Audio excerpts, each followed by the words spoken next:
따라서 두 제자. 한 번 더 따라서 두 제자. 예수님의 두 명의 제자가 예루살렘에서 엠마오로 가는 도중에 부활하신 주님을 만났다라고 하는 말씀입니다.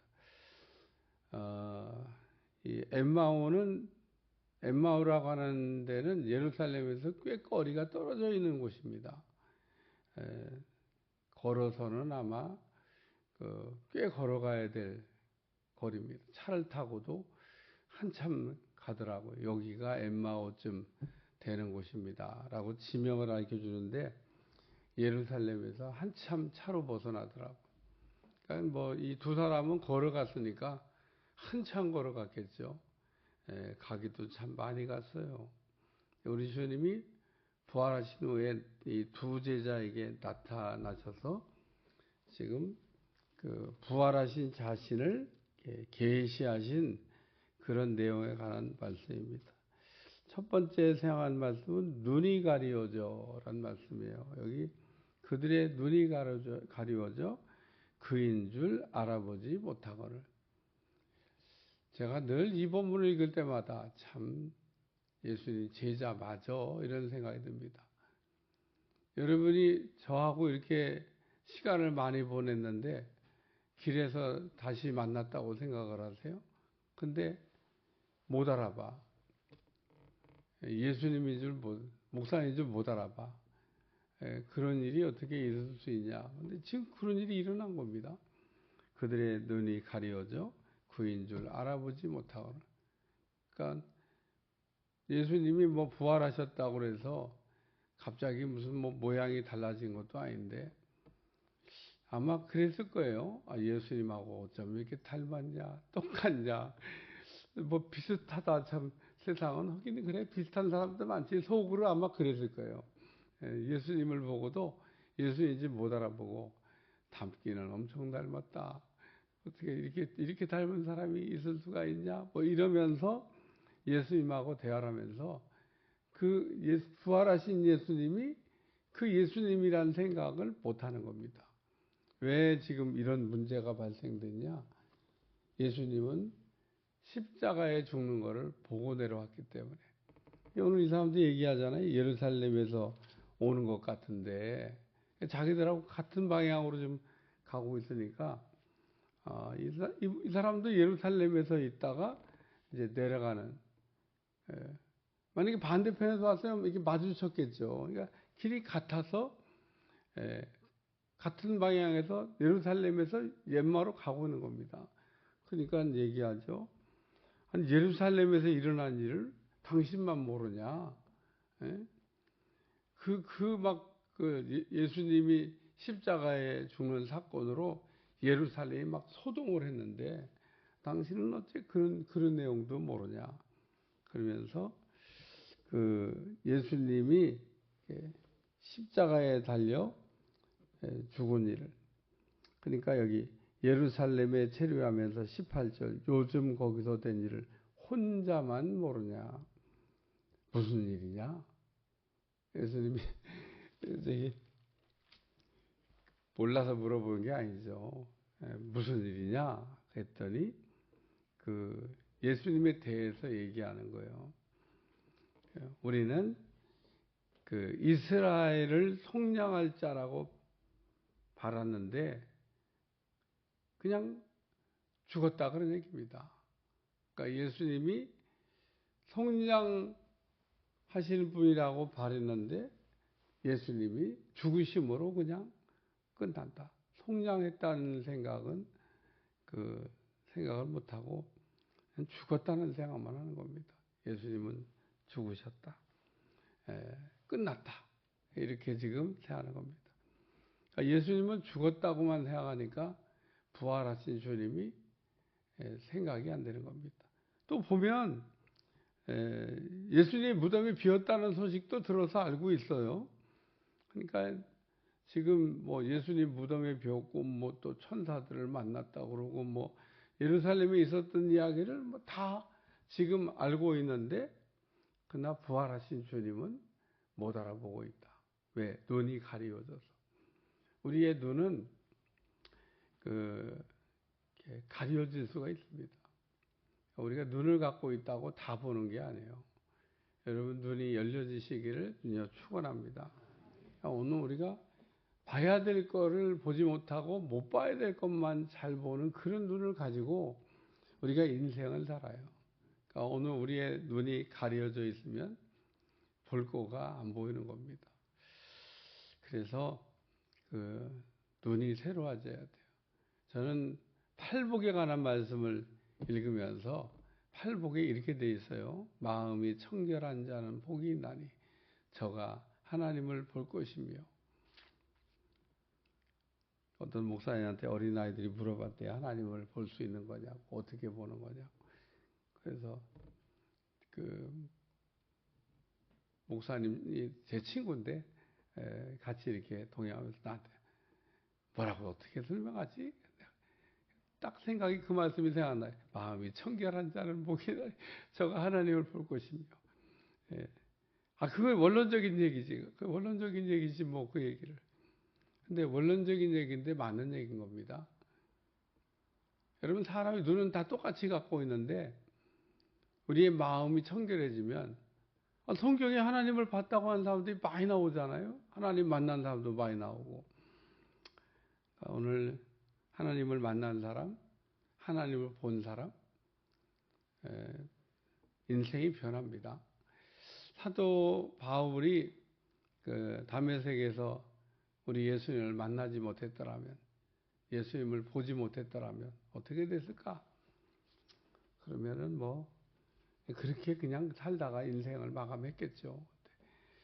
사도 바울이 다메섹에서 주님을 만남으로, 주님을 봄으로 눈이 열려지셔야 돼요. 우리가 보고 산다는 것과 보지 못하고 산다는 것은 굉장한 차이를 갖고 있습니다. 두 번째는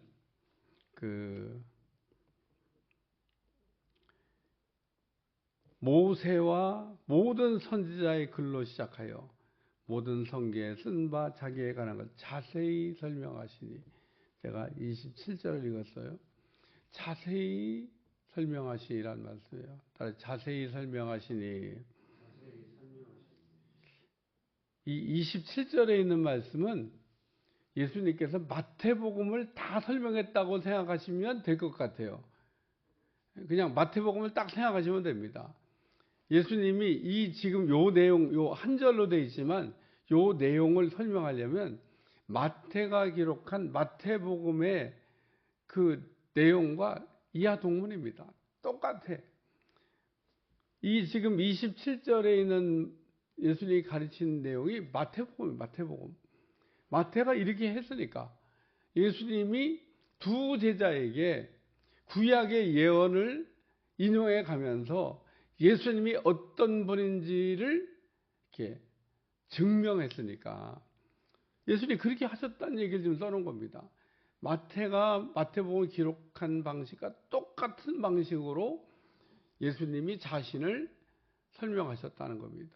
뭘 어떻게 설명해? 구약의 선지자들이 예언한 내용을. 선지자가, 미가가 선지자가 베들레헴에 예수님이 태어난다고 하잖아. 베들레헴에 태어났잖아. 애굽에 내려갔다 왔다 하잖아. 나사렛 예수, 나사렛 얘기 나오잖아. 그러면서 마태가 쭉 예수님에 대해서 구약의 선지자들의 예언을 인용하면서 선지자가 예언한 게 이루어졌다라고 얘기하는 것처럼 그 얘기를 쭉 하셨겠죠. 그러니까 이 얘기를 들을 때 예수님이 직접 가르쳐 준 거 아니에요? 그리고 이 두 제자에게 예수님이 가르쳐 준 거를 후대에 마태가 예수님이 가르쳐 주신 요 방법 그대로 성경을 작성했는데 왜 성경을 그런 형식을 빌려서 마태복음을 작성했냐? 마태복음과 누가복음은 기록한 방식이 틀려요. 그러니까 누가복음은 그런 마태복음의 형식이 안 나옵니다. 마태복음은 그 마태복음을 읽는 대상자가 유대인이기 때문에 그래요. 유대인들에게 예수님이 그리스도라고 하는 것을 확증하기 위해서 구약의 선지자들이 예언을 해요. 왜? 구약을 아니까. 누가는 이거 구약을 모르는 사람들에게 예수님을 소개하려고 하니까 이렇게 예수님이 이방인들에게도 관심을 많이 가지시고 이방인들에게도 복음을 전하시고 이방인들도 건져주셨다는 얘기를 하려고 하니까. 그러니까 누가는 이방인에 대한 관심이 많습니다. 그게 바울을 따라다닌 거예요. 이방인 전도하는. 그러니까 왜 누가가 누가복음을 쓰고 사도행전을 썼냐? 두 개의 성경을 썼는데 누가는 이방인에 대해서 관심이 많은 사람이에요. 그리고 우리 예수님이 이방인에게도 복음을 전하라고 하는 비밀을 알았던 사람입니다. 그리고 이 누가복음과 사도행전은 데오빌로라고 하는 사람에게 예수님이 그리스도가 되신다고 하는 것을 확증해 주기 위해서 썼던 복음서, 누가복음, 사도행전. 그러니까 이 누가가 누가복음과 사도행전을 기록한 목적은 데오빌로라고 하는 사람이 예수님을 알고 싶고 예수님 믿고 싶은데 그 이방인 데오빌로가 예수님을 믿게 하기 위해서 예수님이 이런 분입니다라고 썼던 복음서, 사도행전. 그러니까 모든 성경은 누구를 대상으로 왜 썼냐고 하는 것에 따라서 약간씩 그 기술 방법이 달라진 거지 뭐 내용은 뭐 이하 동문이야 똑같습니다. 예수님이 그리스도가 되신다고 하는 것을 소개한 거죠. 예수님이 지금 두 제자에게 이 사람들은 이방인이 아니에요. 그러니까 예수님이 구약에 그 모세와 율법과 선지자들이 말한 내용을 다 인용해 가면서 얼마나 정확하게 탁탁 성경을 찝어가면서 그 예수님이 그리스도가 되신다고 하는 것을 확증해 주셨겠어요. 이게 마태복음이라니까 이게 마태복음입니다. 마태복음을 한 절로 요약해 봐라. 그러면 이렇게 쓰시면 돼요. 이에 모세와 모든 선지자의 글로 시작하여 모든 성경과 자기에 관한 것을 자세하게 설명하시니라. 세 번째 말씀은 그 31절에 눈이 밝아져라는 말씀이에요. 따라 눈이 밝아져. 눈이 밝아져. 눈 얘기를 두 번 했어요. 처음에는 눈이 가리워져. 나중에 눈이 떠져. 이 사람들이 처음에는 눈이 감겨져 갖고 몰랐어요. 예수님이. 근데 예수님이 이렇게 말씀을 잘 자세하게 풀어서 예수님이 그리스도가 되신다고 하는 것을 가르쳐 주고 그리고 났더니 이제 떡을 떼고 뭐 이렇게 했더니 눈이 밝아졌다. 예수님을 알아봤다 그런 얘기입니다. 근데 이 예수님을 알아볼 때도 그 32절을 읽으셔야 되는데 따라 32절 나같이 시작. 그들이 서로 말하되 길에서 우리에게 말씀하시고 우리에게 성경을 풀어주실 때 우리 속에 마음이 뜨겁지 아니하더냐 하시고 성령이 역사했다는 거예요. 이게 성령이 역사하지 않으면 말씀을 들어도 깨달음이 없습니다. 우리가 성경을 읽어도 똑같이 읽는 게 아니라 성령님을 의지하지 않고 읽으면 천년만번, 뭐 천번, 백번 읽어도 소용없어요. 왜? 깨달음이 오지 않기 때문에. 우리는 성경을 철저하게 성령님을 받고 성령님을 의지해서 성령님의 도우심을 따라 성경을 읽지 않으면 성경은 우리에게 계시하지 않아요. 이게 드러내서 보여주지 않는다는 거예요. 그러니까 모든 사람들이 무슨 성경 전체를 가지고 뭐 위대한 일을 한 게 아닙니다. 루터가 무슨 종교개혁하는데 성경 66권을 가지고 했습니까? 아니에요. 딱 한 말씀 계시해 주신 말씀을 감동받고 깨달았더니 오직 믿음으로 그 말씀 한 절 가지고 로마서의 한 절 말씀 가지고 종교개혁이 일어났어요. 영원히 잘된 같이 이 말씀을 가지고 수많은 사람들에게 은혜를 끼쳤어요. 오늘 우리가 하나님의 말씀을 읽으면서 성령께서 이렇게 역사하셔가지고 한 말씀만 여러분이 감동으로 받아도 여러분의 일생을 탈선하지 않고 사는 데는 넉넉하다는 겁니다. 마음이 뜨거워져야 돼요. 우리가 하나님의 말씀을 들을 때 성령의 도우심을 받아야 된다는 겁니다. 그러니까 이제 이렇게 예수님을 알아보고 난 다음에 맞아. 그때 말씀을 들을 때 막 마음이 뜨거워졌지. 막 가슴이 두근두근 했지. 이게 이제 깨달아진 말씀이 됐다는 겁니다. 그러니까 예수님이 쫙 설명해 줄 때 말씀이 깨달아진 거예요. 예수님이 누구라고 하는 걸 알았을까? 아, 예수님이 그리스도가 어떻게 어떤 과정을 통해서 성량하실지를 가르쳐 주셨을 겁니다. 성량할 자를 기다렸는데 그냥 어이없이 죽는 거로 끝났다고 생각하는 이 두 제자에게 구약을 풀어서 피가 없이는 죄사함이 없느니라. 구약의 모든 제사가 피 흘림이 없이는 사함이 없다고 한 얘기를 하지 않더냐. 그러면서 예수님이 피가 있어야 모든 사람의 죄가 속량된다. 뭐 이 내용을 가르치셨겠죠. 왜냐하면 예수님이 그리스도 대속하실 분이 되셨으니까. 그래서 오늘 예수님이 그 그리스도가 되신다고 하는 것을 그래서 십자가에서 죄를 대속하셨다는 얘기를 가르쳐 주시는 말씀을 들을 때 마음이 막 뜨거워졌어요. 그리고 예수님과 함께 유하면서 예수님을 알아봤는데 사라지셨어요.